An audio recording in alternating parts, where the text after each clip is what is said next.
सरस्वते देवे गौरवाणी प्रचारिणे निर्विशेष शून्यवादी पाश्चात्य देश तारिणे जय श्री कृष्ण चैतन्य प्रभु नित्यानंद श्री अद्वैत गदाधर श्रीवासादि गौर भक्त वृंद हरे कृष्ण कृष्ण कृष्ण हरे हरे हरे राम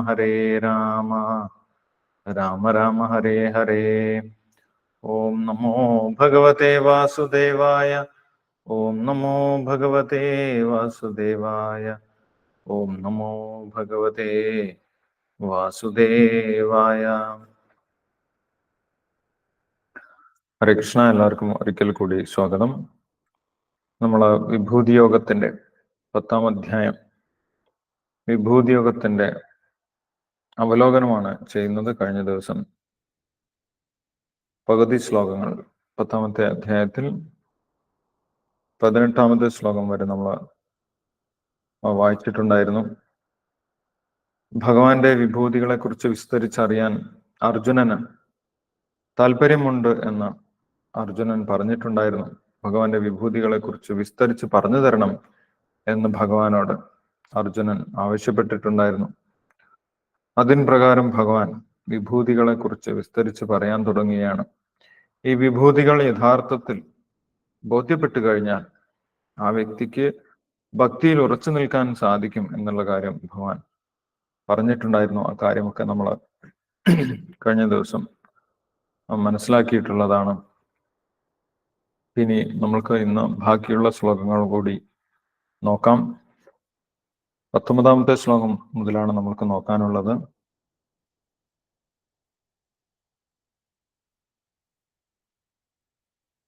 യെസ്,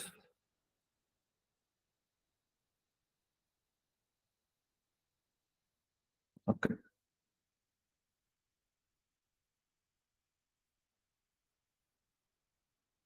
19ാമത്തെ ശ്ലോകത്തിൽ ഭഗവാൻ പറയുന്നു, ഹന്തതേ കഥയിഷ്യാമി ദിവ്യാത്മവിഭൂതയ പ്രാധാന്യത കുരു ശ്രേഷ്ഠ നാസ്ത്യന്തോ വിസ്തരസ്യമേ. ഭഗവാന്റെ വിഭൂതികൾക്ക് അവസാനമില്ല എന്ന് പറയും. അതുകൊണ്ട് എല്ലാ വിഭൂതികളെ കുറിച്ചും ഭഗവാൻ ഇവിടെ വിസ്തരിച്ച് പറയുന്നില്ല. ഭഗവാൻ പ്രധാനപ്പെട്ട വിഭൂതികളെ കുറിച്ച് മാത്രമേ പറയുന്നുള്ളൂ എന്നുള്ള കാര്യം 19ാമത്തെ ശ്ലോകത്തിൽ ഭഗവാൻ എടുത്തു പറയുന്നു. 20ാമത്തെ ശ്ലോകത്തിൽ ഭഗവാൻ പറയുന്നത്, 20ാമത്തെ ശ്ലോകം മുതൽ ഭഗവാൻ വിഭൂതികളെ കുറിച്ച് പറയാൻ ആരംഭിക്കുന്നു. അഹമാത്മാ ഗുഡാകേശ സർവഭൂതാശയസ്ഥിത അഹം ആദിശ്ച മധ്യം ച ഭൂതാനാം അന്ത ഏവച്ച. എല്ലാവരുടെയും ഹൃദയത്തിൽ പരമാത്മരൂപത്തിൽ ഇരിക്കുന്ന ഭഗവാൻ, പരമാത്മരൂപത്തിലിരിക്കുന്നത് ഭഗവാന്റെ വിഭൂതിയാണ്. എല്ലാവരുടെയും ഹൃദയത്തിലിരിക്കുന്ന പരമാത്മാവ് ഭഗവാൻ തന്നെയാണ് എന്നുള്ള കാര്യം പറയുന്നു. അതേപോലെ അഹം ആദിശ്ച മധ്യം ച ഭൂതാനാം അന്ത ഏവച്ച. ഒരു ജീവിയുടെ തുടക്കവും അവസാനവും മധ്യവും ഭഗവാൻ തന്നെയാണ്. ഭഗവാൻ തന്നെയാണ് തീരുമാനിക്കുന്നത് ഒരു വ്യക്തിയുടെ തുടക്കം, അതേപോലെ മധ്യം, അതേപോലെ ഒരു ജീവിയുടെ അവസാനവും തീരുമാനിക്കുന്നത്, അല്ലെങ്കിൽ ആ തുടക്കവും മധ്യവും അവസാനവും ഭഗവാൻ തന്നെയാണ് എന്നുള്ള കാര്യം പറഞ്ഞിരിക്കുന്നു.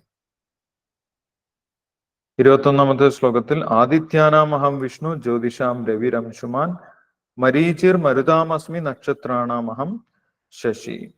ആദിത്യന്മാരുടെ കൂട്ടത്തിൽ വിഷ്ണുവും ജ്യോതിസുകളിൽ രവിയും സൂര്യദേവനും മരുത്തുക്കളിൽ മരീചിയും നക്ഷത്രങ്ങളുടെ കൂട്ടത്തിൽ ചന്ദ്രനും ഭഗവാനാണ് എന്നുള്ള കാര്യം പറഞ്ഞിരിക്കുന്നു.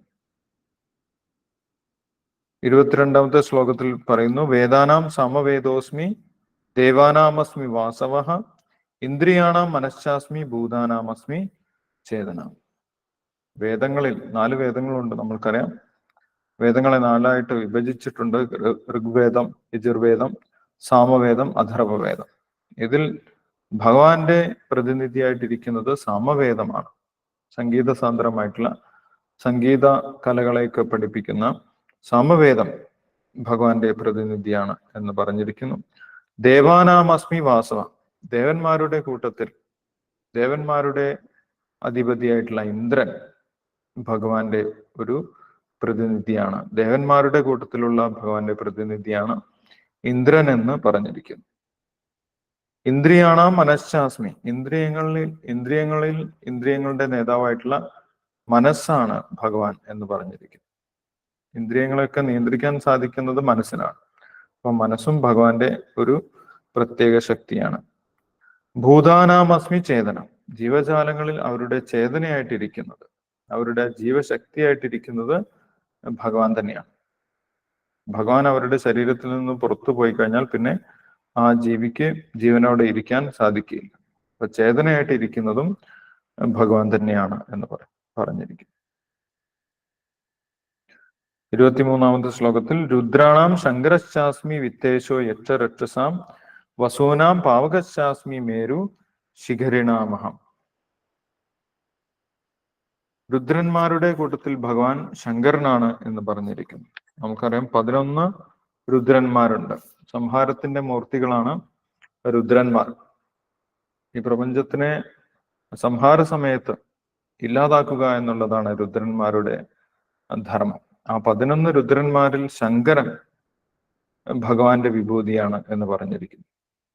വിത്തേശോ യക്ഷരക്ഷസാം, യക്ഷരാക്ഷസന്മാരിൽ ഭഗവാന്റെ പ്രതിനിധിയായിരിക്കുന്നത് കുബേരനാണ് എന്ന് പറഞ്ഞു. വിത്തേശൻ, ദേവന്മാരുടെ ഖജാൻജിയാണ് കുബേരൻ. ആ യക്ഷരാക്ഷസന്മാരുടെ കൂട്ടത്തിൽ ഭഗവാന്റെ പ്രതിനിധി കുബേരനാണ് എന്ന് പറഞ്ഞിരിക്കുന്നു. വസൂനാം പാവകശ്ചാസ്മി, വസുക്കൾ എന്ന് പറയുന്നത് ദേവേന്ദ്രന്റെ സഹായികളായിട്ടുള്ള ദേവന്മാരാണ്. അഗ്നി, ജലം, വായു, ചന്ദ്രൻ, സൂര്യൻ തുടങ്ങിയിട്ടുള്ള വസുക്കൾ. അവരുടെ കൂട്ടത്തിൽ അഗ്നി ഭഗവാന്റെ പ്രതിനിധിയാണ് എന്ന് പറഞ്ഞിരിക്കുന്നു. വസുക്കളിൽ അഗ്നി ഭഗവാന്റെ വിഭൂതിയാണ്.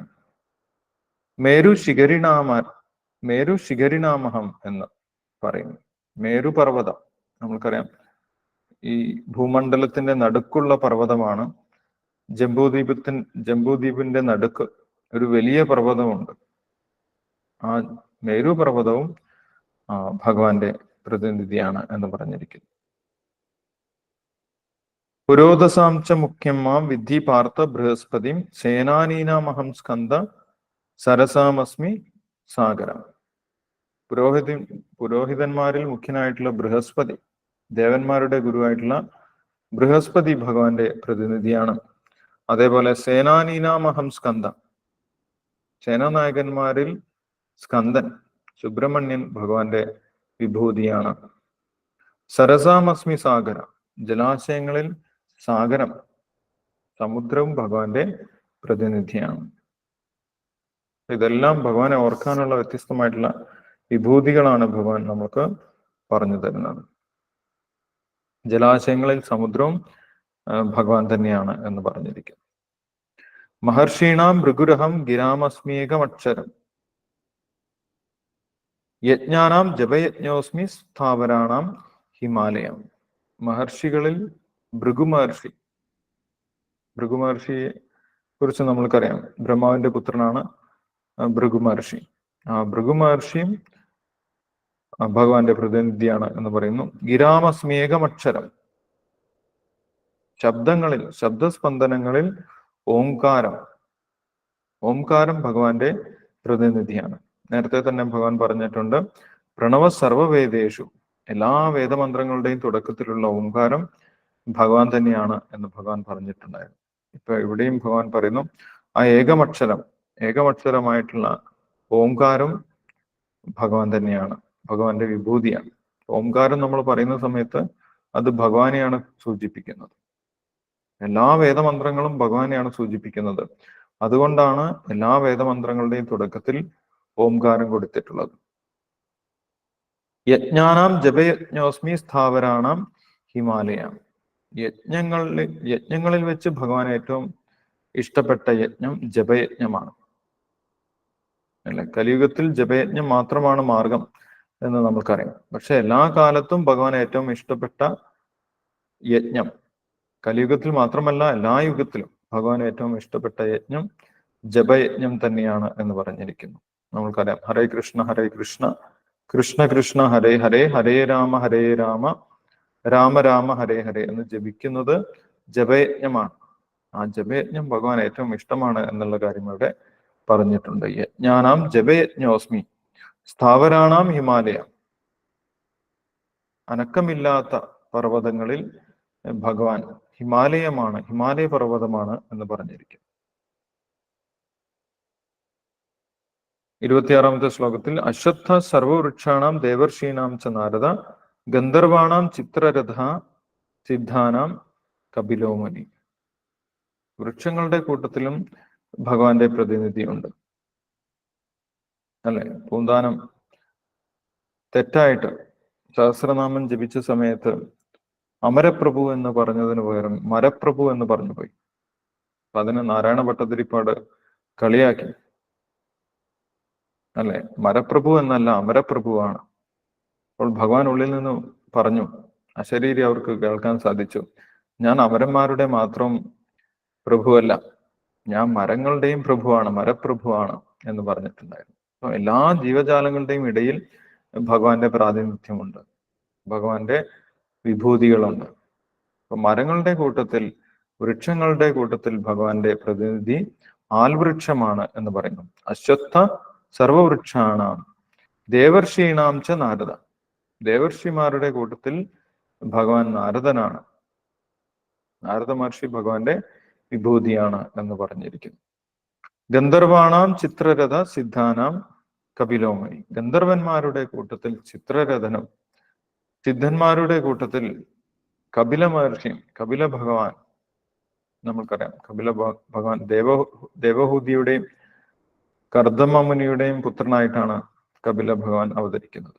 സാഖ്യ യോഗശാസ്ത്രം വിവരിക്കുകയാണ് കപില ഭഗവാൻ ചെയ്യുന്നത്. സാഖ്യശാസ്ത്രത്തിന്റെ പിതാവായിട്ടുള്ള കപില ഭഗവാനും ഭഗവാന്റെ പ്രതിനിധിയാണ് എന്നിവിടെ പറയുന്നു. സിദ്ധാനാം കപിലോമുനി ഉച്ചൈസർവസം അശ്വാനാം വിദ്ധിമാം അമൃതോപമം ഐരാവതം ഗജേന്ദ്രാണാം നരാണാം ച നരാധിപം. അശ്വങ്ങളിൽ വെച്ച്, കുതിരകളുടെ കൂട്ടത്തിലും ഭഗവാന്റെ വിഭൂതിയുണ്ട്. അശ്വങ്ങളിൽ വെച്ച് ഭഗവാന്റെ വിഭൂതി ഉച്ചൈസ്രവസം എന്ന് പറഞ്ഞിട്ടുള്ള പാലാഴിയിൽ നിന്ന് സമുദ്രമഥന സമയത്ത് വന്നിട്ടുള്ള പറക്കാൻ സാധിക്കുന്ന കുതിരയാണ് എന്ന് പറയുന്നു. വിദ്ധിമാം അമൃതോദ്ഭവം, അമൃതനോടൊപ്പം വന്നിട്ടുള്ളതാണ് ഉച്ചൈസ്രവസ്. ഐരാവതം ഗജേന്ദ്രാണം.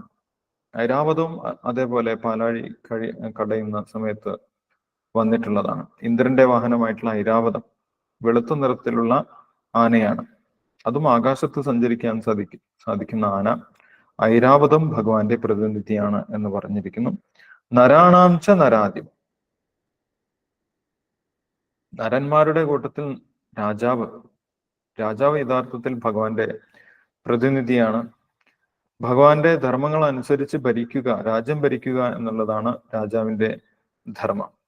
അങ്ങനെ ധർമാനുസൃതമായിട്ട് രാജ്യം ഭരിക്കുന്ന രാജാവും ഭഗവാന്റെ പ്രതിനിധി തന്നെയാണ് എന്ന് പറഞ്ഞിരിക്കും. നമ്മൾക്കറിയാം, പരീക്ഷിത് മഹാരാജാവ്, അതേപോലെ യുധിഷ്ഠിര മഹാരാജാവ്, ഇവരെല്ലാം ഭഗവാന്റെ പ്രതിനിധികളായി നിന്നുകൊണ്ട് രാജ്യം ഭരിച്ചിട്ടുണ്ടായിരുന്ന രാജാക്കന്മാരായിരുന്നു. അങ്ങനെയുള്ള ധാർമ്മികരായിട്ടുള്ള രാജാക്കന്മാരും മനുഷ്യരുടെ കൂട്ടത്തിൽ ഭഗവാന്റെ പ്രതിനിധിയാണ്. എല്ലാ ജീവജാലങ്ങളുടെയും കൂട്ടത്തിൽ ഭഗവാന്റെ പ്രതിനിധികളെ ഭഗവാൻ ഇവിടെ പറയുന്നുണ്ട്. കുതിരകളുടെ കൂട്ടത്തിൽ, മൃഗങ്ങളുടെ കൂട്ടത്തിൽ, വൃക്ഷങ്ങളുടെ കൂട്ടത്തിൽ, മത്സ്യങ്ങളുടെ കൂട്ടത്തിലൊക്കെ, പക്ഷികളുടെ കൂട്ടത്തിലൊക്കെ ഭഗവാന്റെ വ്യത്യസ്തമായിട്ടുള്ള പ്രതിനിധികളുണ്ട്. അതാണ് ഇവിടെ ഭഗവാൻ പറയുന്നത്. അപ്പോൾ മനുഷ്യരുടെ കൂട്ടത്തിൽ ധാർമ്മികനായിട്ട് ഭഗവാന്റെ പ്രതിനിധിയായി രാജ്യം ഭരിക്കുന്ന രാജാവും ഭഗവാന്റെ വിഭൂതിയാണ് എന്ന് ഇവിടെ പറയുന്നു. ആയുധാനാം അഹം വജ്രം ധേനൂനാമസ്മി കാമധുഗ് പ്രജനശാസ്മി കന്ദർപ്പ സർപ്പാണാമസ്മി വാസുകി. ആയുധങ്ങളിൽ വെച്ച് ഇന്ദ്രന്റെ ആയുധമായിട്ടുള്ള വജ്രായുധം, ഏറ്റവും ശക്തിമത്തായിട്ടുള്ള ആയുധമാണ് വജ്രായുധം. ആ വജ്രായുധം ഭഗവാന്റെ ഒരു വിഭൂതിയാണ്. ധേനൂനാമസ്മി കാമധുഗ്. ധേനു, പശുക്കളുടെ കൂട്ടത്തിൽ സുരഭി പശു, കാമധേനു എന്ന് വിളിക്കുന്ന സുരഭി പശു, ഭഗവാന്റെ പ്രതിനിധിയാണ്. അപ്പൊ സുരഭി പശുക്കളെ മേയ്ക്കുക എന്നുള്ളതാണ് ഭഗവാന്റെ ജോലി, ഏറ്റവും ഇഷ്ടവിനോദം എന്ന് ബ്രഹ്മസംഹിതയിൽ പറയുന്നുണ്ട്. സുരഭീർ അഭിപാലയന്ത, അല്ലെ, ചിന്താമണി പ്രകര സത്മസു കൽപ്പവൃക്ഷ ലക്ഷാവൃതേഷു സുരഭീർ അഭിപാലയന്ത. ലക്ഷക്കണക്കിന് സുരഭി പശുക്കളെ മേച്ചു നടക്കുക എന്നുള്ളതാണ് ഭഗവാൻ ഏറ്റവും ഇഷ്ടപ്പെട്ട ഒരു വിനോദം എന്ന് പറയുന്നത്. ആ സുരഭി പശുവും ആര് തന്നെയാണ്? ഭഗവാന്റെ ഒരു വിഭൂതിയാണ്. ധേനൂനാമസ്മി കാമധുക, പ്രജനശാസ്മി കന്ദർപ്പ. ജനനഹേതുക്കളിൽ കാമദേവനും ഭഗവാന്റെ പ്രതിനിധിയാണ് എന്ന് പറയുന്നു. കാരണം സത്സന്താനങ്ങളെ ഉൽപ്പാദിപ്പിക്കാൻ കാമദേവൻ സഹായിക്കുന്നുണ്ട്. ഭഗവാൻ പറയുന്നുണ്ട്, ധർമാവിരുദ്ധോ കാമോസ്മി ഭരതർഷഭ. ധർമ്മത്തിന് വിരുദ്ധമല്ലാത്ത സത്സന്താനങ്ങളെ ഉൽപ്പാദിപ്പിക്കാനുള്ള കാമവും ഭഗവാൻ തന്നെയാണ് എന്ന് പറയും. ഇപ്പൊ പ്രജനശാസ്മി കന്ദർപ്പ. കന്ദർപ്പൻ എന്ന് പറയുന്നത് കാമദേവന്റെ മറ്റൊരു പേരാണ്. സർപ്പാണാമസ്മി വാസുകി. സർപ്പങ്ങളിൽ വെച്ച് വാസുകിയും ഭഗവാനാണ്. വാസുകി പാലാഴി മദന സമയത്ത് കടകോലായിട്ട് ഉപയോഗിച്ചിട്ടുള്ളത് വാസുകിയാണ്. വാസുകി ഭഗവാന്റെ പ്രതിനിധിയാണ് എന്ന് പറയും. അനന്തശാസ്മി നാഗാനാം വരുണോ യാദസാമഹം. അപ്പൊ വാസുകിയെ സർപ്പങ്ങളുടെ കൂട്ടത്തിലാണ് പെടുത്തിയിട്ടുള്ളത്. ഇവിടെ അനന്തനെ കുറിച്ചും അടുത്ത ശ്ലോകത്തിൽ പറയുന്നുണ്ട്. 29ാമത്തെ ശ്ലോകത്തില് അനന്തൻ നാഗമായിട്ടാണ് അനന്തനെ പറയുന്നത്. നാഗം എന്ന് പറയുന്നത് ധാരാളം തലകളുള്ള സർപ്പത്തിനെയാണ് നാഗം എന്ന് പറയുന്നത്. അങ്ങനെ നാഗങ്ങളുടെ കൂട്ടത്തിൽ അനന്തൻ, ശേഷനാഗം, ആ ശേഷനാഗം അല്ലെങ്കിൽ അനന്തൻ ഭഗവാന്റെ വിഭൂതിയാണ് എന്ന് പറയുന്നു. അനന്തശ്ചാസ്മി നാഗാനം വരുണോ യാദസാമഹം. ജലജീവികളുടെ കൂട്ടത്തിൽ ജലജീവികളുടെ നേതാവായിട്ടുള്ള വരുണനാണ്, അല്ലെങ്കിൽ ജലദേവനായിട്ടുള്ള വരുണനാണ് ഭഗവാന്റെ വിഭൂതി എന്ന് പറയുന്നത്. വരുണോ യാദസാമഹം പിതൃണാം അര്യമാജാസ്മി യമ സംയമതാമഹം. പിതൃക്കളുടെ കൂട്ടത്തിൽ അര്യമാവാണ് ഭഗവാന്റെ പ്രതിനിധി എന്ന് പറയും. ഒരു സമയത്ത് യമധർമ്മ രാജാവ് മണ്ഡുക ഋഷിയുടെ ശാപം ലഭിച്ച് ഭൂമിയിലേക്ക് വരേണ്ട അവസ്ഥയുണ്ടായി. വിതുരനായിട്ടാണ് യമധർമ്മ രാജാവ് ഇവിടെ ഭൂമിയിൽ ശാപം കിട്ടി വന്നിട്ടുള്ളത്. ആ സമയത്ത് യമധർമ്മ രാജാവിന്റെ ഡ്യൂട്ടികളൊക്കെ ഏൽപ്പിച്ചിരുന്നത് ഈ അര്യമാവിനെയാണ് എന്ന് പറയുന്നുണ്ട്. അര്യമാവ് പിതൃക്കളുടെ കൂട്ടത്തിൽ അര്യമാവും ഭഗവാന്റെ പ്രതിനിധിയാണ്. യമ സംയമതാമഹം. യമൻ എന്ന് പറയുന്നത് മൃത്യുദേവനായിട്ടുള്ള യമധർമ്മ രാജാവും ഭഗവാന്റെ പ്രതിനിധിയാണ് എന്ന് പറഞ്ഞിരിക്കുന്നു. 30ാമത്തെ ശ്ലോകത്തിൽ പറയുന്നു, പ്രഹ്ലാദശ്ചാസ്മി ദൈത്യാനാം കാലകലയതാമഹം മൃഗാണാം ച മൃഗേന്ദ്രോഹം വൈനതേയശ്ച പക്ഷിണാം. ദൈത്യന്മാരുടെ കൂട്ടത്തിൽ ഭഗവാൻ ഭക്തപ്രഹ്ലാദനാണ്. പ്രഹ്ലാദൻ ഒരു സാധാരണ വ്യക്തിയല്ല, ഭഗവാന്റെ വിഭൂതിയാണ്. മാത്രമല്ല 12 മഹാജനങ്ങളിൽ പെട്ട ഒരു വ്യക്തിയാണ് പ്രഹ്ലാദൻ. പ്രഹ്ലാദശ്ചാസ്മി ദൈത്യാനം. അസുരന്മാരുടെ കൂട്ടത്തിലും ഭഗവാന്റെ പ്രതിനിധിയുണ്ട്. എല്ലാ വിഭാഗത്തിലും ഭഗവാൻ സൃഷ്ടിച്ചിട്ടുള്ള എല്ലാ ജീവജാലങ്ങളുടെ കൂട്ടത്തിലും ഭഗവാന്റെ പ്രതിനിധികൾ അയക്കുന്നുണ്ട്. എന്തിനു വേണ്ടിയിട്ടാണ്? ആ ജീവികൾക്കൊക്കെ ഭഗവാനിലേക്ക് അടുക്കാൻ, ഭഗവാനെ കുറിച്ച് അവരെ ഓർമ്മിപ്പിച്ചു കൊടുക്കാനാണ് ഭഗവാൻ എല്ലാ ജീവജാലങ്ങളിലും തന്റെ പ്രതിനിധികളെ അയക്കുന്നത്. അപ്പൊ അസുരകുലത്തിലും പ്രഹ്ലാദൻ എന്താണ് ചെയ്തിരുന്നത് എന്ന് നമുക്കറിയാം. ചെറുപ്പത്തിൽ തന്നെ ഭഗവാനെ കുറിച്ച് മറ്റുള്ളവർക്ക് പറഞ്ഞു കൊടുക്കുന്നുണ്ടായിരുന്നു. 5 വയസ്സുള്ള സമയത്ത് തന്നെ പ്രഹ്ലാദൻ മറ്റുള്ളവരോട് ഉപദേശിക്കുന്നുണ്ട്. കൗമാരേ ആചരതി പ്രജ്ഞാൻ ധർമാൻ ഭാഗവതാനിഹ. നമ്മൾ ഈ ഭാഗവത ധർമ്മം വയസ്സായിട്ട് പഠിക്കാനുള്ളതല്ല, 5 വയസ്സിൽ തന്നെ പഠിക്കണം. കൗമാരേ ആചരതി പ്രജ്ഞോ ധർമാൻ ഭാഗവതാനിഹ. ഭഗവാനെ കുറിച്ച് നമ്മൾ കേൾക്കേണ്ടത് എപ്പം മുതലാണ്? 5 വയസ്സ് മുതൽ ഭഗവാനെ കുറിച്ച് കേൾക്കണം. ഇത് വയസ്സായിട്ട് റിട്ടയർഡ് ആയിട്ട് പഠിക്കാനുള്ളതല്ല. ഭഗവാനെ കുറിച്ചുള്ള കാര്യങ്ങൾ ചെറുപ്പം മുതലേ. കാരണം എന്താണ്? ദുർലഭം മനുഷ്യൻ ജന്മം. ഈ മനുഷ്യജന്മം നമ്മൾക്ക് ഒരുപാട് ജന്മങ്ങൾ കഴിഞ്ഞിട്ട് കിട്ടിയിട്ടുള്ളതാണ്. അല്ലെ, ഒരുപാട് ശരീരങ്ങളോടെ കടന്നുപോയിട്ടാണ് ഈ മനുഷ്യജന്മം നമ്മൾക്ക് കിട്ടിയിട്ടുള്ളത്. ദുർലഭം മാനുഷം ജന്മം. അർത്ഥതം, അത് നമ്മൾക്ക് ഏറ്റവും അർത്ഥതമാണ്, അർത്ഥം നൽകുന്നതാണ്. എന്താണ് അർത്ഥം? പുരുഷാർത്ഥം അല്ലെ? നമ്മൾക്ക് ഭഗവാനെ നൽകുന്നതാണ് ഈ മനുഷ്യജന്മം. മറ്റു ജന്മങ്ങളിൽ നമുക്ക് ഭഗവാനെ കുറിച്ച് പഠിക്കാൻ, ഭഗവാനെ കുറിച്ച് മനസ്സിലാക്കാനുള്ള അവസരമില്ല. അതുകൊണ്ടാണ് അതിനെ അർത്ഥതം എന്ന് പറയുന്നത്. അർത്ഥതം, പക്ഷെ എന്താണ്? അധ്രുവം. അത് പെട്ടെന്ന് നശിച്ചും പോകും. ഈ മനുഷ്യജന്മം പെട്ടെന്ന് ഇല്ലാതായി പോകുന്നതാണ്. എത്ര കാലം ഇനി അതുണ്ടാകുമെന്ന് പറയാൻ സാധിക്കില്ല. അതുകൊണ്ട് കൗമാരത്തിൽ തന്നെ ഭഗവാനെ കുറിച്ച് കേൾക്കാൻ തുടങ്ങണം എന്ന് പ്രഹ്ലാദ മഹാരാജാവ് അസുരന്മാർക്ക് പറഞ്ഞു കൊടുക്കും. സാധാരണഗതിയിൽ അസുരന്മാർക്ക് ഭഗവാനെ കുറിച്ച് കേൾക്കുന്നത് തീരെ ഇഷ്ടമല്ല. പക്ഷെ പ്രഹ്ലാദൻ അസുരകുലത്തിൽ പോയിട്ട് പോലും അവിടെ ഭഗവാനെ കുറിച്ച് വിശദീകരിച്ചു കൊടുക്കുന്നുണ്ട്. അങ്ങനെയുള്ള ആ പ്രഹ്ലാദൻ അസുരന്മാരുടെ കൂട്ടത്തിൽ ഭഗവാന്റെ പ്രതിനിധിയാണ് എന്നിവിടെ പറഞ്ഞിരിക്കുന്നു. പ്രഹ്ലാദശ്ചാസ്മി ദൈത്യാനാം കാലകലയതാമഹം. ഒരിക്കലും നശിക്കാത്ത കാലം, സമയം എന്ന് പറയുന്നത് ഭഗവാൻ തന്നെയാണ്. ഈ ഭൗതിക ലോകത്തിൽ നമ്മളെ സമയം ഇട്ട് ഓടിച്ചുകൊണ്ടേയിരിക്കും. ആത്മീയ ലോകത്തിൽ നമ്മളെ സമയം ഓടിക്കുന്നില്ല. രണ്ട് സ്ഥലത്തും സമയമുണ്ട്. പക്ഷെ ഇവിടെ നമ്മൾ സമയത്തിന്റെ പുറകെ ഓടിക്കൊണ്ടേയിരിക്കും. കാരണം എന്താണ്? നമ്മൾ ഭഗവാന്റെ കൂടെയല്ല ഈ ഭൗതിക ലോകത്തിൽ നിൽക്കുന്നത്. ഭഗവാനെ മറന്നാണ് ജീവിക്കുന്നത്. ആത്മീയ ലോകത്തിൽ നമ്മൾ ഭഗവാന്റെ കൂടെ തന്നെയാണ്. ഭഗവാൻ എന്ന് പറയുന്നത് സമയമാണ് എന്നിവിടെ പറഞ്ഞിരിക്കുന്നു. കാലകലയതാമഹം.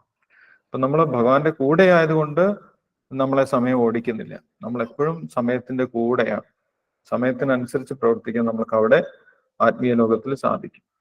ഭൗതിക ലോകത്തിൽ നമ്മൾ സമയത്തിന്റെ പുറകെയാണ് ജീവിക്കുന്നത് എന്നുള്ള വ്യത്യാസമുണ്ട്.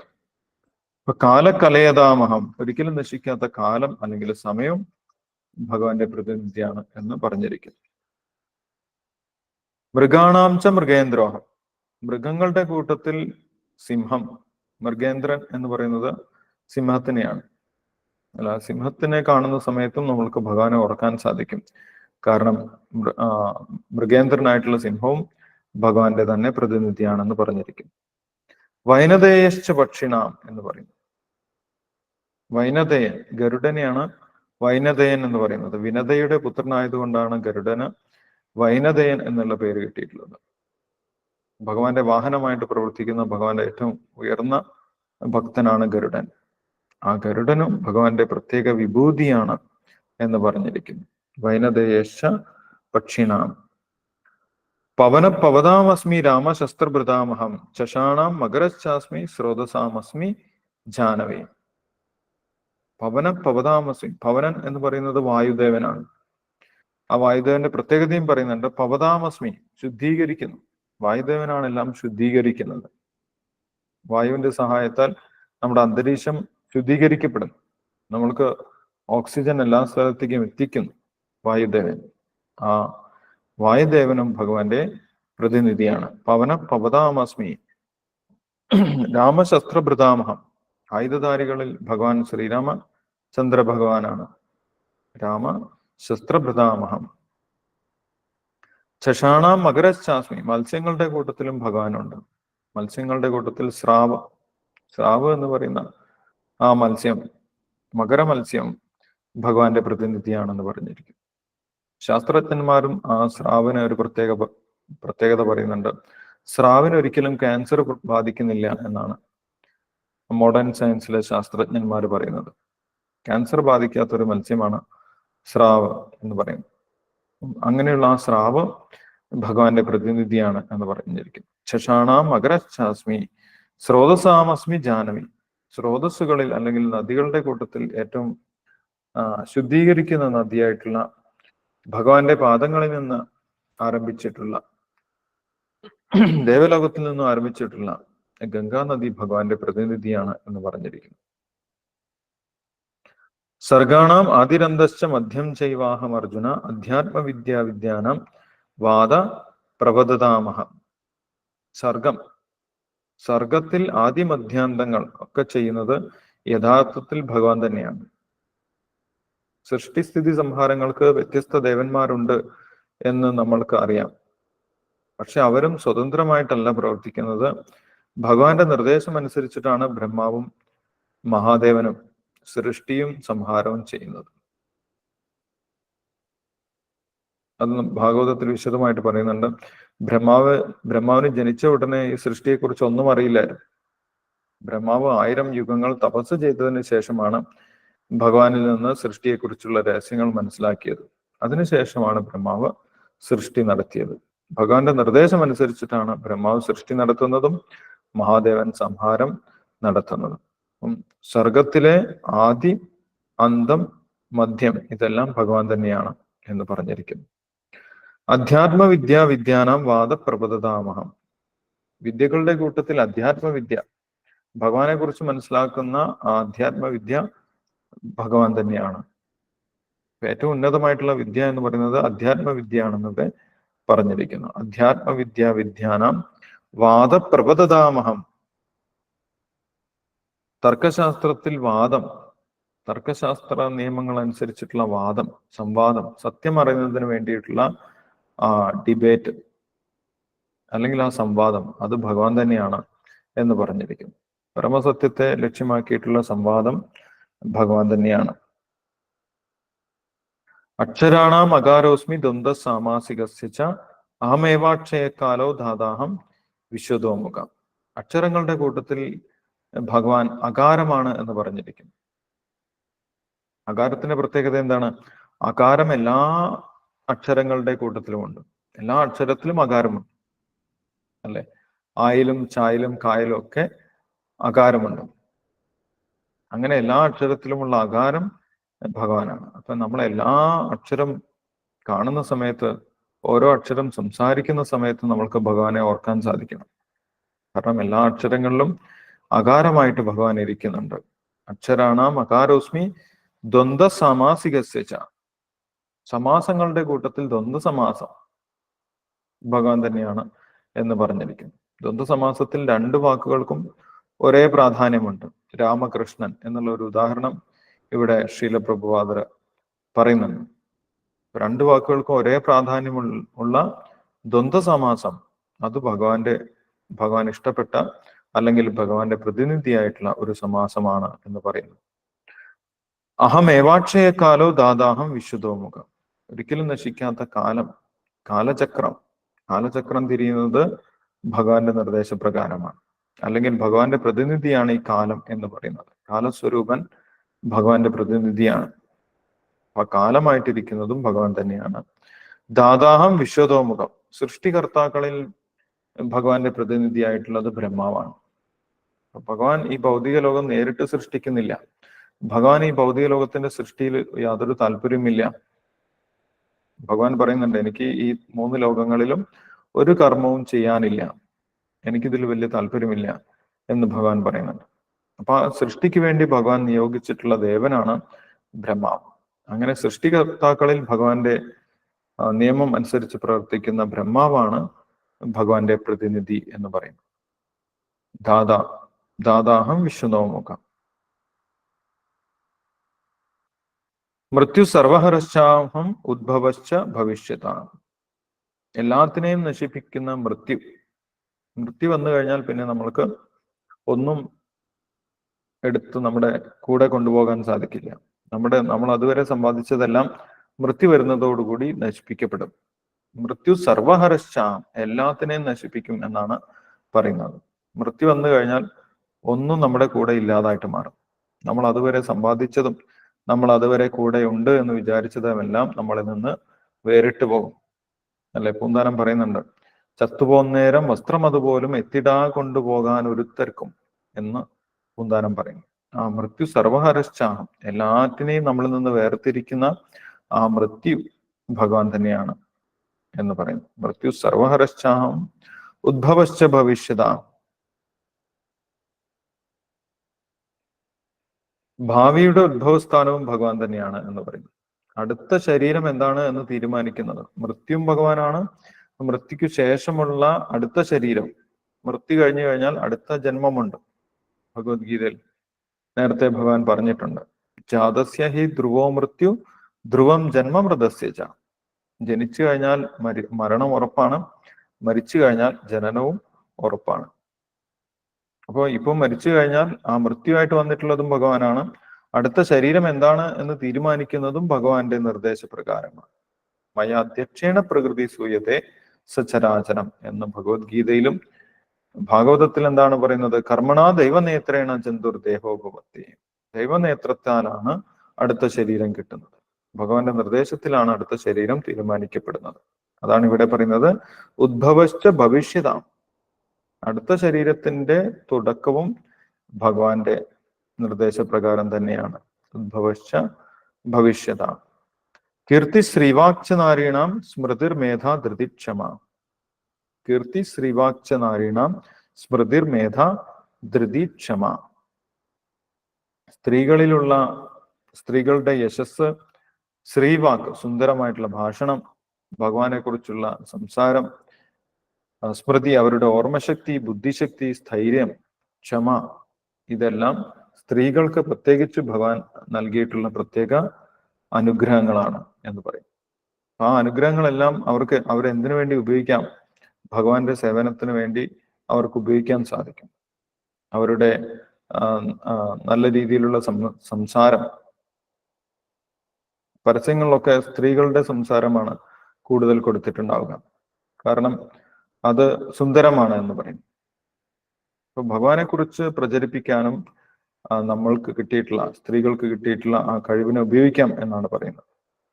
കീർത്തി ശ്രീവാക്ച നാരീണ, സുന്ദരഭാഷണ, ഓർമ്മശക്തി, ഓരോ കാര്യങ്ങളും സംഭവിച്ച കാര്യങ്ങളൊക്കെ ഡീറ്റെയിൽ ആയിട്ട് ഓർമ്മിച്ചു വെക്കാൻ സ്ത്രീകൾക്ക് സാധിക്കും. അപ്പം ആ ഓർമ്മശക്തി നമ്മൾക്ക് എന്തിനു വേണ്ടി ഉപയോഗിക്കാം? ഭഗവാന്റെ ലീലകൾ വിശദമായിട്ട് ഓർമ്മിച്ചു വെക്കുന്നതിന് ഉപയോഗിക്കാം. ഓർമ്മശക്തി, ബുദ്ധിശക്തി, സ്ഥൈര്യം, ക്ഷമ, ഇതെല്ലാം ഭഗവാന്റെ സേവനത്തിന് ആവശ്യമാണ്. അങ്ങനെ ആ സ്ത്രീകൾക്ക് കിട്ടിയിട്ടുള്ള കഴിവുകളെല്ലാം ഭഗവാന്റെ സേവനത്തിന് ഉപയോഗിക്കുമ്പോൾ ആ കഴിവുകളൊക്കെ സഫലമായിട്ട് മാറും. കാരണം അതെല്ലാം ഭഗവാന്റെ വിഭൂതികളാണ് എന്ന് ഇവിടെ പറഞ്ഞിരിക്കുന്നു. കീർത്തി ശ്രീവാക്ച നാരീണാം സ്മൃതിർ മേധ ധൃതിക്ഷമ.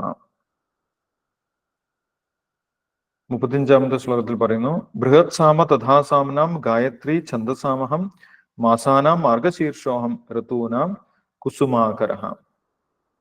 സാമവേദ മന്ത്രങ്ങളുടെ കൂട്ടത്തിൽ ബൃഹത് സാമ ഭഗവാൻ ഏറ്റവും ഇഷ്ടപ്പെട്ട ഒരു സാമവേദ മന്ത്രമാണ്.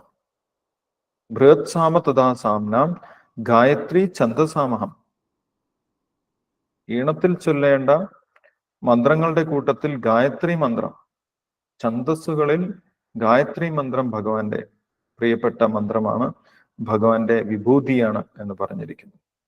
മാസാനാം മാർഗശീർഷോഹം, മാർഗശീർഷം എന്ന് പറഞ്ഞിട്ടുള്ള മാസവും ഋതൂനാം കുസുമാകര, ഋതുക്കളിൽ കുസുമാകരം, 2 മാസം കൂടുന്നതിനെയാണ് ഋതു എന്ന് പറയുന്നത്. അപ്പോൾ ഒരു വർഷത്തിൽ 6 ഋതുക്കൾ ഉണ്ടാവും. ആ 6 ഋതുക്കളിൽ കുസുമാകര, പുഷ്പങ്ങൾ ഉണ്ടാകുന്ന മാസം, പുഷ്പങ്ങൾ ഉണ്ടാകുന്ന സമയം, അതായത് വസന്തകാലം ഭഗവാന്റെ പ്രതിനിധിയാണ്, ഭഗവാൻ ഇഷ്ടപ്പെട്ട സമയമാണ് എന്ന് പറയുന്നു. ഋതൂനാം കുസുമാകര. ദ്യൂതം ഛലയതാമസ്മി തേജസ് തേജസ്വിനാമഹം ജയോസ്മി വ്യവസായോസ്മി സത്വം സത്വവതാമഹം. വഞ്ചകരുടെ ചൂതുകളി. അപ്പം ഭഗവാന്റെ വിഭൂതികൾ വ്യത്യസ്ത നിലവാരത്തിലാണ്. ഭഗവാനെ ഒരു കാര്യത്തിലും ആർക്കും തോൽപ്പിക്കാൻ സാധിക്കുന്നില്ല. അപ്പൊ വഞ്ചകനാവുകയാണെങ്കിൽ ഭഗവാനാണ് ഏറ്റവും വലിയ വഞ്ചകനാകാൻ സാധിക്കുന്നത്. കാരണം എല്ലാവരുടെയും ഉള്ളിലിരിപ്പ് കൃത്യമായിട്ട് അറിയുന്നത് ആർക്കാണ്? ഭഗവാനാണ്. അപ്പൊ ഭഗവാൻ വഞ്ചിച്ചു കഴിഞ്ഞാൽ അത് ഏറ്റവും വലിയ വഞ്ചനയായിട്ട് മാറും. അങ്ങനെയുള്ള വഞ്ചകന്മാരുടെ ചൂതാട്ടവും ഭഗവാൻ തന്നെയാണ്, ഭഗവാന്റെ പ്രതിനിധിയാണ് എന്ന് പറഞ്ഞിരിക്കുന്നു. തേജസ്വിനാമഹം, തേജസ്സുകളുടെ തേജസ് ഭഗവാനാണ്. ജയോസ്മി വ്യവസായോസ്മി സത്വം സത്വതാമഹം. ജയവും സതുദ്യമവും അതേപോലെ ശക്തന്മാരിൽ ശക്തിയായിട്ടിരിക്കുന്ന, നമ്മൾക്ക് എന്തെങ്കിലും പ്രവർത്തിക്കണമെങ്കിൽ ശക്തി ആവശ്യമാണ്. ആ ശക്തി എവിടെ നിന്നാണ് വരുന്നത്? അത് നമ്മുടെ ഹൃദയത്തിലിരിക്കുന്ന ഭഗവാനിൽ നിന്ന് തന്നെയാണ് വരുന്നത്. ഭഗവാനിൽ നിന്ന് ശക്തി ലഭിച്ചില്ലെങ്കിൽ നമ്മൾക്ക് ശരീരമുണ്ടെങ്കിൽ പോലും ഇന്ദ്രിയം ഉണ്ടെങ്കിൽ പോലും അത് പ്രവർത്തിക്കാൻ സാധിക്കാത്ത അവസ്ഥ വരും. ഇന്ദ്രിയങ്ങളൊക്കെ ഉണ്ട്, പക്ഷെ അത് പ്രവർത്തിക്കുന്നില്ല. നമ്മൾ വിചാരിച്ചാൽ പോലും പ്രവർത്തിക്കാത്ത അവസ്ഥ വരും. കാരണം എന്താണ്? ഭഗവാന്റെ അനുമതിയില്ല, ഭഗവാനിൽ നിന്ന് ആ ശക്തി ലഭിക്കുന്നില്ല. ഭഗവാനിൽ നിന്ന് ശക്തി ലഭിച്ചാൽ മാത്രമേ നമുക്ക് ശരീരത്തെ പ്രവർത്തിക്കാൻ പോലും സാധിക്കുകയുള്ളൂ. സത്വം സത്വതാമഹം, ശക്തന്മാർക്ക് ലഭിക്കുന്ന ആ ശക്തി ഭഗവാന്റെ വിഭൂതിയാണെന്നിവിടെ ഭഗവാൻ പറയുന്നു. വൃഷ്ണീനാം വാസുദേവോസ്മി പാണ്ഡവാനാം ധനഞ്ജയ മുനീനാം അപ്യഹം വ്യാസ കവീനാം ഉഷനാകവി.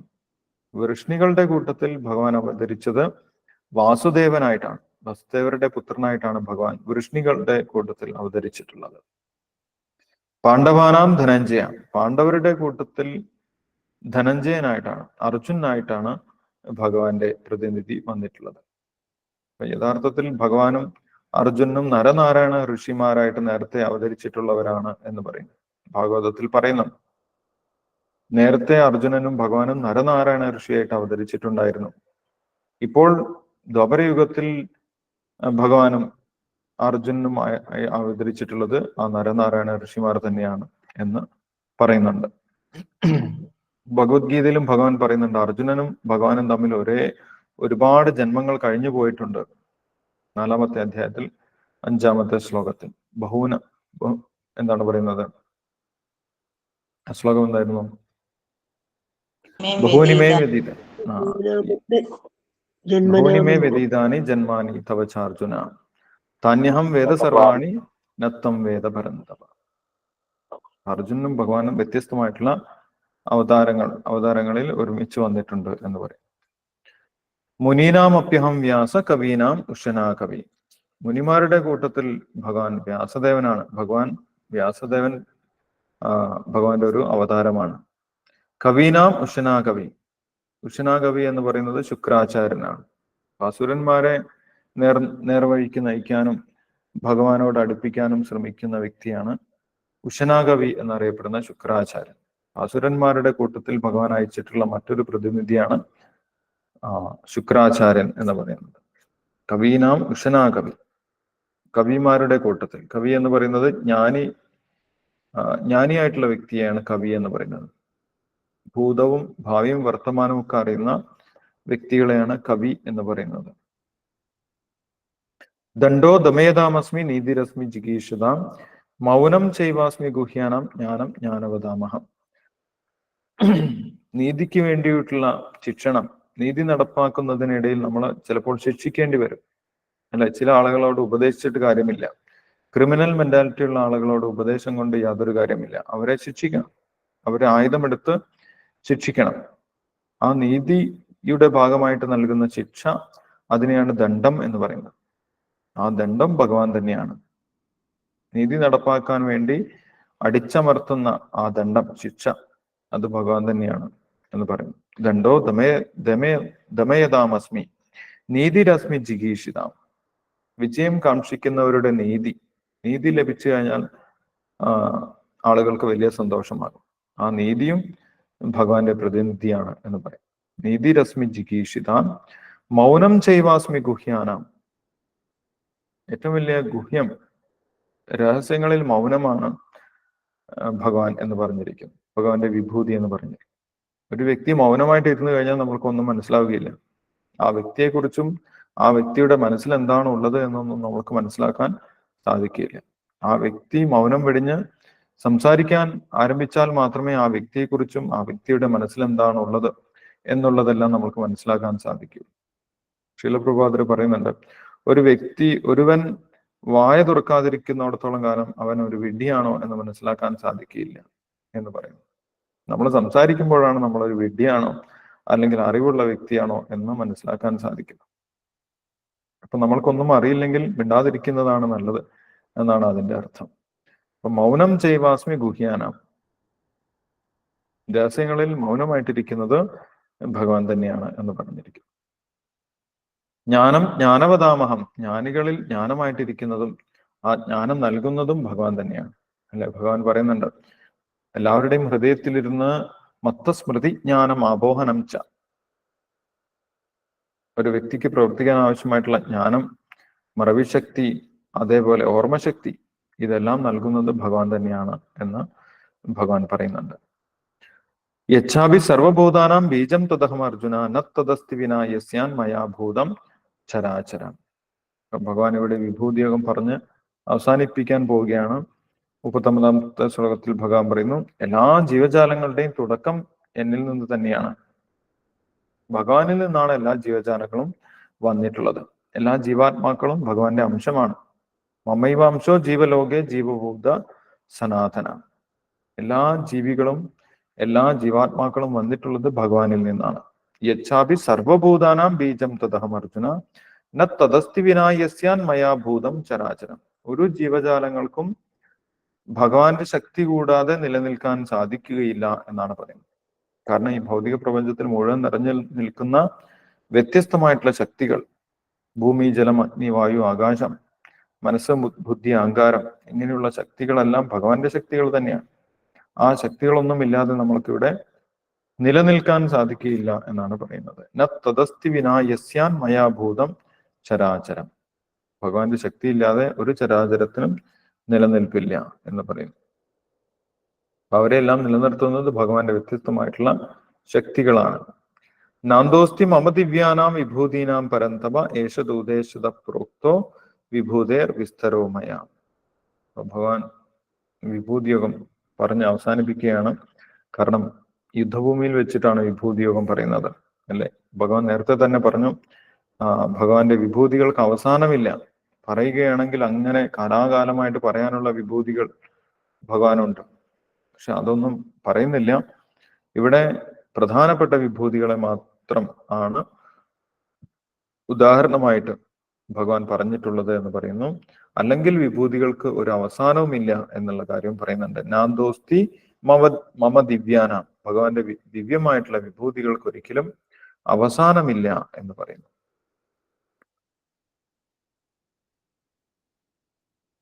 പിന്നീട് എന്താണ് ഇതിൽ പറയാത്തതെല്ലാം നമ്മൾക്ക് ഭഗവാന്റെ വിഭൂതിയായിട്ട് മനസ്സിലാക്കാൻ സാധിക്കും. എങ്ങനെയുള്ളതാണെങ്കിൽ, യദ്യത് വിഭൂതിമത്സത്വം ശ്രീമദൂർജിതമേവ തത്തത് ഏവാവഗച്ഛത്വം മമ തേജോംശ സംഭവം.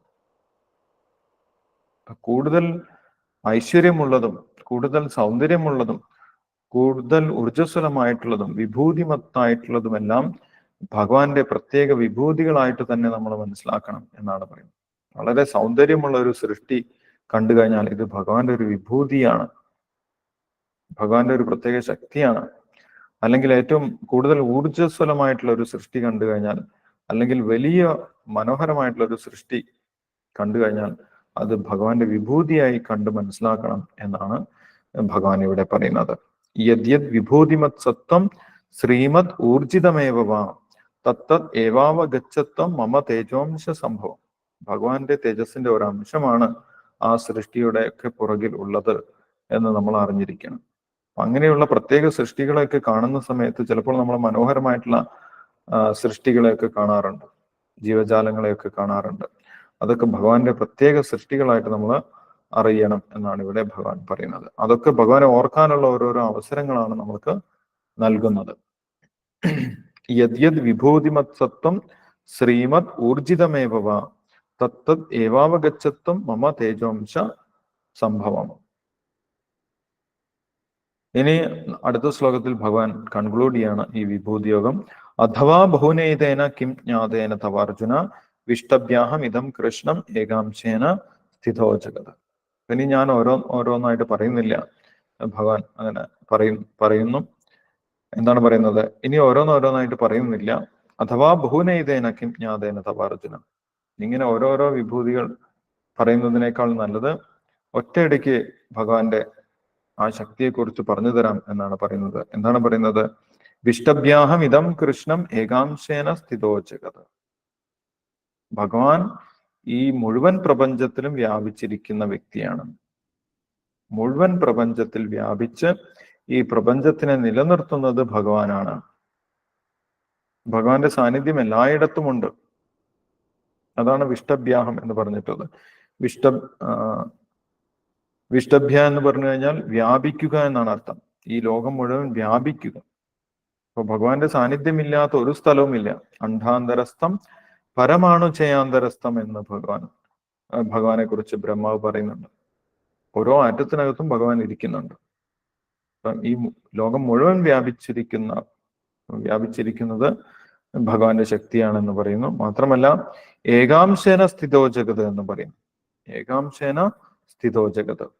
ഈ ജഗത്ത് എന്ന് പറഞ്ഞു കഴിഞ്ഞാൽ കൊടാനുകോടി പ്രപഞ്ചങ്ങളുള്ള മുഴുവൻ ഭൗതിക ലോകത്തിനെയാണ് ജഗത്ത് എന്ന് പറയുന്നത്. മഹാവിഷ്ണുവിന്റെ ശരീരത്തിൽ നിന്ന് വരുന്ന എല്ലാ പ്രപഞ്ചങ്ങളും, കോടാനുകോടി പ്രപഞ്ചങ്ങൾ മഹാവിഷ്ണുവിന്റെ ശരീരത്തിൽ നിന്ന് ഉത്ഭവിക്കുന്നുണ്ട് എന്ന് ബ്രഹ്മസംഹിതയിൽ പറയുന്നുണ്ട്. യക്കാരണാർണവ ജലേ ഭജതി സ്മയോഗ നിദ്രാം അനന്ത ജഗദണ്ഡ സരോമകൂപ. അനന്ത ജഗദണ്ഡങ്ങളാണ് ആ മഹാവിഷ്ണുവിന്റെ ശരീരത്തിൽ നിന്ന്, രോമകൂപത്തിൽ നിന്ന് ഉത്ഭവിക്കുന്നത്. ആ പ്രപഞ്ചങ്ങളെല്ലാം ചേർന്നിട്ടാണ് ജഗത്ത് എന്ന് പറയുന്നത്. ആ ജഗത്ത് നിലനിൽക്കുന്നത് എങ്ങനെയാണ്? ഭഗവാന്റെ എത്ര ശക്തി കൊണ്ടാണ് ആ ജഗത്ത് നിലനിൽക്കുന്നത് എന്നിവിടെ പറയുന്നുണ്ട്. ഏകാംശേന സ്ഥിതോ ജഗത് എന്നാണ് ഭഗവാൻ പറയുന്നത്. ആ ജഗത്ത് മുഴുവൻ നിലനിർത്താൻ ഭഗവാന്റെ മുഴുവൻ ശക്തിയും പ്രയോഗിക്കേണ്ട ആവശ്യമില്ല. ഭഗവാന്റെ ശക്തിയുടെ ഒരു അംശമായിട്ടുള്ള മഹാവിഷ്ണുവാണ് ഈ മുഴുവൻ ജഗത്തിനെയും നിലനിർത്തുന്നത്. അത്രമാത്രം മതി ഈ ജഗത്ത് നിലനിർത്താൻ എന്നാണ് പറയുന്നത്. അല്ലെ, ആ മഹാവിഷ്ണു ഭഗവാന്റെ വിസ്തരണത്തിന്റെ ഒരു വിസ്തരണമാണ് എന്ന് പറയുന്നുണ്ട്. യസൈക നിശ്വസിത കാലമഥാവലംബ്യ ജീവന്തി ലോമ വിലജാ ജഗദണ്ഡനാഥ വിഷ്ണുർ മഹാൻസ ഇഹയസ്യ കലാവിശേഷോ ഗോവിന്ദമാദിപുരുഷം തമഹം ഭജാമി. ആ ഗോവിന്ദന്റെ ഒരു കലാവിശേഷമാണ് ഈ മഹാവിഷ്ണു എന്ന് പറയുന്നത്. ആ മഹാവിഷ്ണുവാണ് ഈ ലോകം മുഴുവൻ നിലനിർത്തുന്നത്. അത്രയ്ക്കുമാണ് ഭഗവാന്റെ ശക്തി എന്ന് പറയുന്നത്. അങ്ങനെയുള്ള ഭഗവാൻ അവതരിച്ച സമയത്താണ് ഭഗവാൻ ഒരു ചെറുവിരലിൽ ഗോവർദ്ധന പർവ്വതം 7 ദിവസം ഉയർത്തി നിർത്തി എന്ന് പറയുന്നത്. അത് നമ്മൾക്ക് വലിയ അത്ഭുതമായിട്ട് തോന്നാം. പക്ഷെ അതിൽ യാതൊരു അത്ഭുതവുമില്ല. കാരണം എന്താണ്? ഈ പ്രപഞ്ചങ്ങൾ, കോടാനുകോടി പ്രപഞ്ചങ്ങൾ മുഴുവൻ ശൂന്യതയിൽ ഉയർത്തി നിർത്തുന്നത് ഭഗവാന്റെ ശക്തിയാണ്. അത് എത്ര കാലം? 7 ദിവസമല്ല, കാലാകാലം ശൂന്യതയിൽ ഈ പ്രപഞ്ചങ്ങളൊക്കെ ഉയർത്തി നിർത്തുന്നത് ഭഗവാന്റെ ശക്തിയാണ്. അങ്ങനെയുള്ള ഭഗവാന് ഒരു ചെറിയ പർവ്വതം, ഈ ഭൂമി എന്ന് പറയുന്ന ചെറിയ ഗ്രഹത്തിലുള്ള ഒരു ചെറിയ പർവ്വതം ഉയർത്തു നിർത്താൻ എന്താണ് പ്രയാസം? അത് യാതൊരു അത്ഭുതമുള്ള കാര്യമല്ല യഥാർത്ഥത്തിൽ, ഭഗവാന്റെ ശക്തിയെക്കുറിച്ച് മനസ്സിലാക്കി കഴിഞ്ഞാൽ. അപ്പൊ ഇവിടെ ഭഗവാൻ പറയുന്നു ഏകാംശേന സ്ഥിതോ ജഗത്. അത്രയ്ക്കും ഉയർന്നതാണ് ഭഗവാന്റെ വിഭൂതി, ഭഗവാന്റെ ശക്തി, ഭഗവാന്റെ ഐശ്വര്യം എന്നിവിടെ പറഞ്ഞിരിക്കുന്നു. Okay, yes. ഇപ്പോൾ ഇത്രയും പറഞ്ഞിട്ടുള്ളതിൽ എന്തെങ്കിലും സംശയങ്ങളുണ്ടെങ്കിൽ നമുക്ക് ഡിസ്കസ് ചെയ്യാം. അതിനുശേഷം നമ്മൾക്ക് ശ്ലോകം വായിക്കാം. പ്രഭു ഹരേ കൃഷ്ണ. പ്രണാമം പ്രഭു. യെസ്, ഹരേ കൃഷ്ണ പ്രഭു. ഹരേ കൃഷ്ണ. ശ്രീദേവി.